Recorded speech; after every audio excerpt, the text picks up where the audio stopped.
Hi everyone, welcome to the Echo Chamber Club. My name is Alice Thwaite. This is the show where it's good to actually say what you don't really mean. And here I am with Tobi, Ayorinde and Sam, Johnston. And Tobi is a doctor training to be a surgeon and Sam is a sociologist. And we are here talking about whether or not we've had enough of experts. Should be quite good. Also worth mentioning that we're not going to get stuck on things like environmentalism, medicine, because I think everyone's kind of in agreement there that sciences and what you might call physical science have significant expertise. What we're going to be talking about is attacking Sam's profession. I'm the cool guy. And whether or not we've had enough of social science experts. Should be interesting. I'll leave you to guess who's going to take which position. Just to clarify how the Echo Chamber Club show works is we start off by talking about how we really feel and then we have to switch. So we have to start arguing from the other side. And so we'll start off by Sam. Have we had enough of experts? Yeah, well, obviously I'm a bit biased on this one, I would say probably. I think it's a very interesting question because I think up to a point people have had enough of experts. But obviously, I think they still have a huge amount of value. So I would say that there's this kind of, unlike with like the hard sciences you mentioned, so like, meteorology, or actually that's a really bad example. No one knows what the weather's going to do. So like doctors or other kinds of scientists, there's a kind of understanding that the general person just doesn't know very much about that, and so couldn't possibly comment. And I think there's this kind of big problem with stuff like sociology, economics, things where people experience the area of study every day, where they think, actually, I live this. Why should anyone else know better than me? Why should they have like a better understanding? And I think because these things are probably like difficultly academic quite often and quite off-putting, people actually don't really ever think of kind of society as something you should think about as an object of study. And so they don't really understand where people are coming from when they claim to kind of almost know more than you. And I think the reason experts are still very valuable is there is a large body of kind of research which shows you can predict things at an aggregate, like overall level, which tells an interesting story which you can't actually see from the individualized perspective. And so just you saying, I think this because I see it, is true for you, but actually doesn't reveal the whole truth, as it were. So I would say, I can see why people have had enough of experts, perhaps, but I definitely think they still have value. They don't have the expertise to be able to make a decision on that. Exactly. Yeah. Interesting. Tobi. Okay, I'm not going to say that people like you shouldn't exist. I think that's ridiculous. But I do think that people have had enough of experts. I think what they've had enough of actually is not really about whether or not people know more about the economy, for example, than they do. I think what they've had enough of are people trying to do something we know that they can't do, which is predict the future.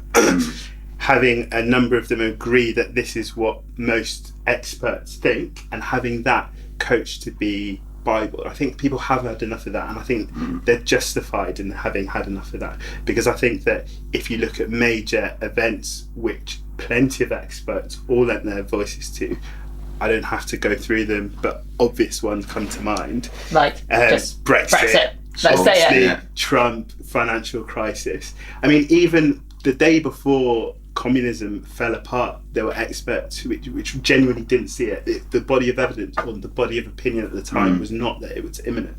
So people are, I think, done of people predicting the future and pretending as though it's gospel when we know it's not.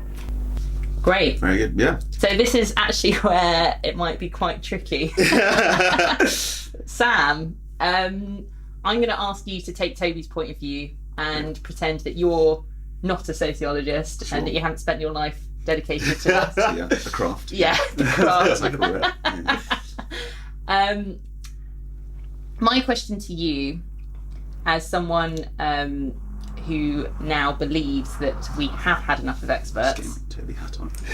I'm just trying to make sure that everyone knows, otherwise it gets too confusing. Yeah.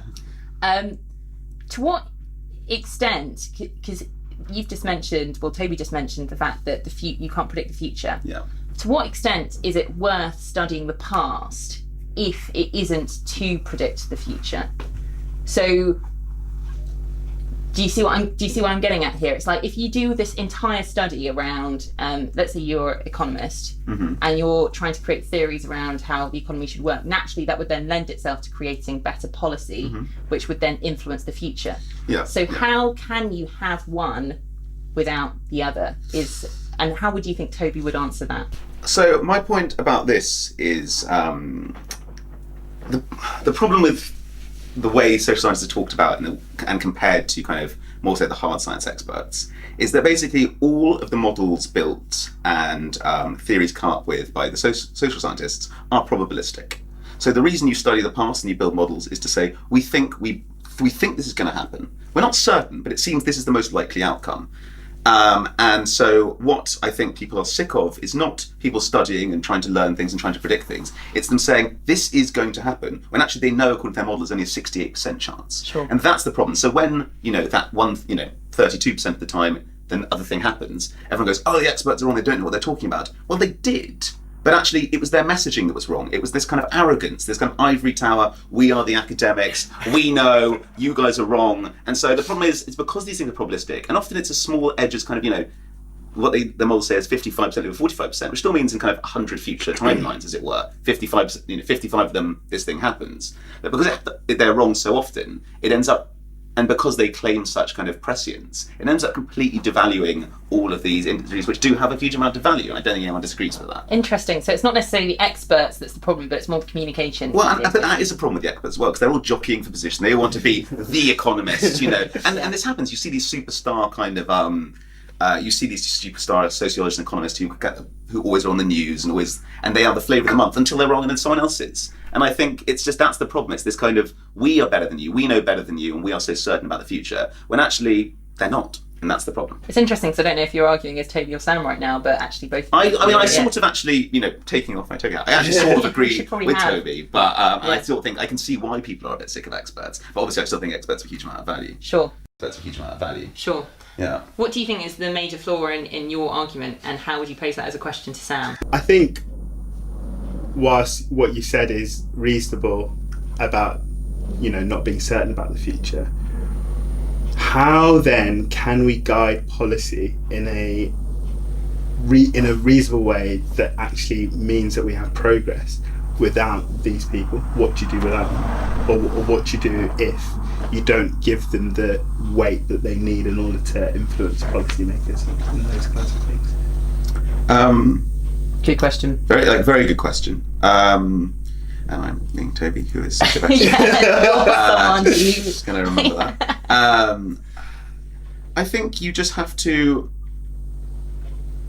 I just think it's about reducing the. The arrogance. I think, and I've said that before, but I just think it's I'm just in self-hating hour right now. It's about reducing the arrogance, and basically saying these people have a role, but making decisions that potentially impact millions of people's lives based on one theory this guy definitely claims correct, even though it's definitely not definitely correct.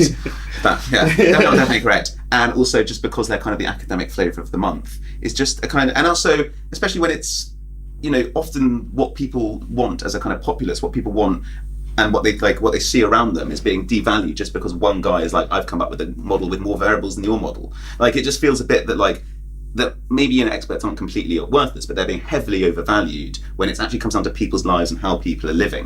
And I just think that at the end of the day, we live in a democracy where the politics is accountable to the people. It's not accountable to a small unelected body of so-called experts who claim to know better than everyone else. And so when it comes down to it, yes, they should inform policy, and no one's saying they're worthless, but to say these are the people that matter is completely missing the point.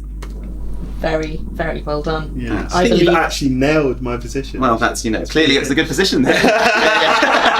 Maybe I was wrong or not. And this is the new humility that I found since learning about the arrogance. That's good, isn't it? That's nice. So in some ways, we're now saying that at least one person as a social scientist isn't arrogant. So the probability. So now I should probably be called on as an expert in social scientist. Yeah, for sure. Yeah, there we go. All right, great. Good. Yeah. So now we're gonna have you arguing Sam's point of view about you believe we haven't had enough of experts, and to try and speak about something that hasn't really been covered before.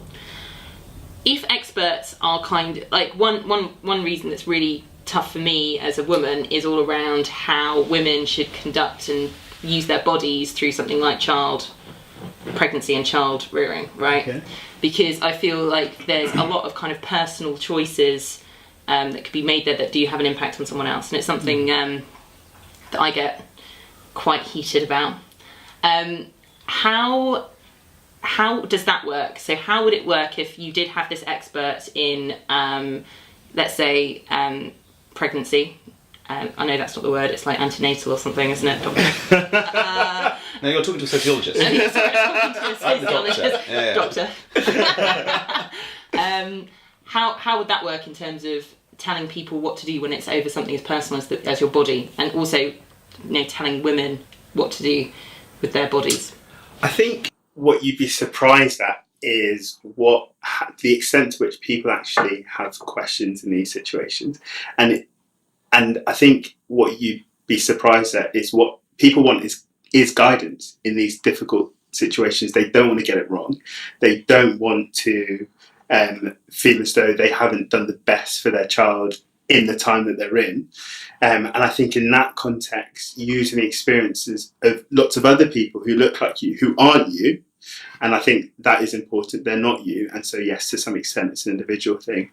But they've gone through it before.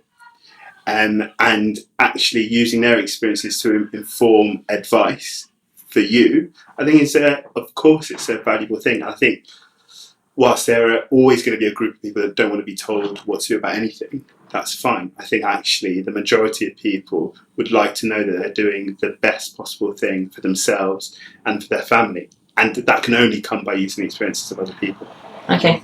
Yeah, sort of during that, I think the example you gave... Are you speaking as you or as Toby? Kind of both. No, I still kind of engage that. I think that what you asked there was a question that was about almost like the intersection of kind of hard sciences and policy. Yes. And so I think that's maybe a little bit confusing. Like, obviously, a doctor who knows a lot about pregnancy and happens to be a man but has these scientific things and says them, I don't think anyone's really he's not saying this is how you should use your body. So he's saying, oh, maybe not taking aspirin is good for a baby. And then it's how that is put into policy. And that's kind of where we get back to the kind of the problem of male experts saying, actually, we're not going to fund this, or we're not going to, or we're going to ask you not to do that. So I just think that there was a kind of, it's a bit unclear which kind of expert. It's definitely, I guess I was getting more on the policy side of it. Yeah, which is good. That's what we were talking about. Yeah. I just thought that was. But I think your answer still stood in terms of, if you have heard from a large body of people. I mean,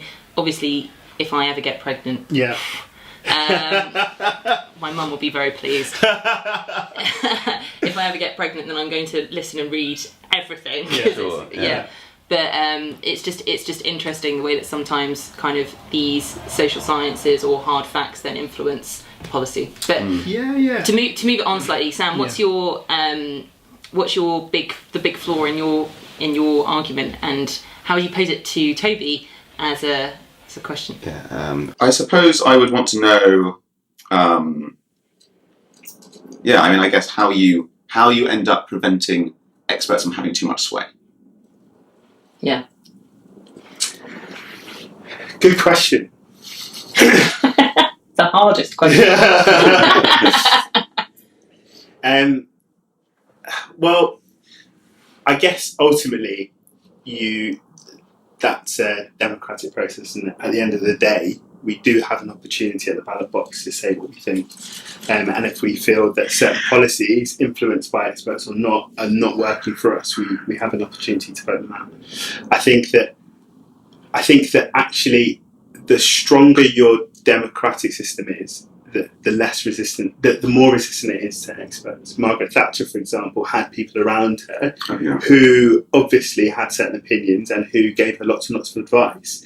But she always took responsibility for those decisions. I personally am not a big fan of Margaret Thatcher. Sure. But she's a conviction politician. As Sam. You're still not. I think you are. You're good. We're all good. I didn't think you'd be. Yeah, you're good. Yeah. Anyway, I'm not coming out as a surprise Thatcher. Halfway through the meeting. But what's clear is that if you've got a strong democratic process, if you've got strong politicians, good politicians, conviction politicians, then that risk will always be there. But I think it's abrogated. I think you do protect yourself from that. That's, yeah. And that's really what good I would answer, say. I think, actually. I think that's a really good answer. Yeah. Politicians who take responsibility for what the experts are saying, so even though the experts themselves aren't elected, their kind of surrogate does become elected. Cool. Let's wrap it up then. Any takeaways? Lots of takeaways. Sure.